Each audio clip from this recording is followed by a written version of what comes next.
এখানে অনেকদিন যাবৎ শুনতেছি যে অনেক বড় পুজো হয়। এখানে আমি আজকে ফার্স্টই আসলাম। এখানে এবছর নাকি শুনলাম যে ১৫১টা প্রতিমা। হ্যাঁ, তো এসে আমি দেখার জন্য আসলাম আরকি। এসে ভালোই লাগছে আমার। গত ১০ বছর যাবৎ আমরা এই রাজমন্দিরে পূজার আয়োজন করে থাকি। এটা আসলে একটা সামাজিক, সাংস্কৃতিক এবং ধর্মীয় মিলন মেলা। এখানে আমরা এবছরে ১৫১খানা প্রতিমার সাথে জোড়া দুর্গা প্রতিমা একই সাথে ২ জায়গায় পূজা হবে এবং সাথে অন্যান্য মন্দির যেমন শিব মন্দির, লোকনাথ মন্দির এবং মা মনসা মন্দির আছে, এখানে পূজা হয়। এবং এই ৪ থেকে ৫ দিনে দেশের এবং দেশের বাইরে দূর-দূরান্ত থেকে প্রায় ৪ থেকে ৫ লক্ষ লোকের আগমন ঘটে।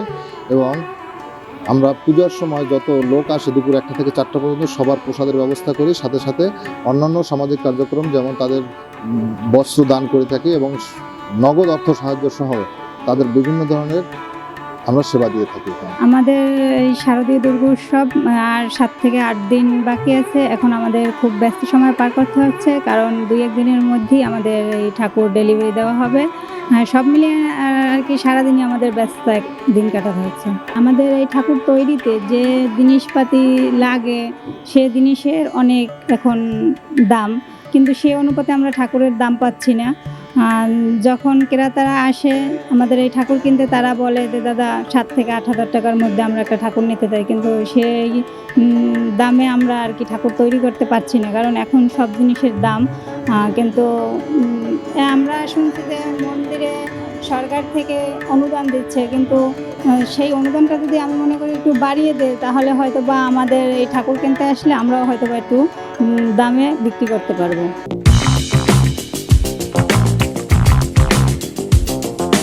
পিরোজপুর জেলায় এই বছর শারদীয় দুর্গোৎসব মহা উৎসবে এবং ধুমধামের সাথে পালিত হবে। আমরা সেই লক্ষ্যে আমরা আইনশৃঙ্খলা রক্ষাকারী বাহিনী, পূজা উদযাপন কমিটির যারা সদস্য আছেন এবং সনাতন ধর্মাবলম্বী নেতৃবৃন্দের সাথে আমরা সভা করেছি। আমাদের জেলায় আনুমানিক ৫০০টি স্থানে মণ্ডপ হবে এবং সেখানে ধর্মীয় পুণ্যার্থীরা মহা উৎসবে এই পূজা উদযাপন করবে। আমরা আইনশৃঙ্খলা রক্ষার জন্য আমরা স্ট্যাটিক ফোর্স এবং কেন্দ্রে কেন্দ্রে পুলিশ এবং আনসার থাকবে। এছাড়া মণ্ডপের নিজস্ব নিয়ন্ত্রণে তাদের বিশেষ কাপড়, বিশেষ ড্রেস পরিহিত, আর্মব্যান্ড পরিহিত ভলান্টিয়ার গ্রুপ থাকবে।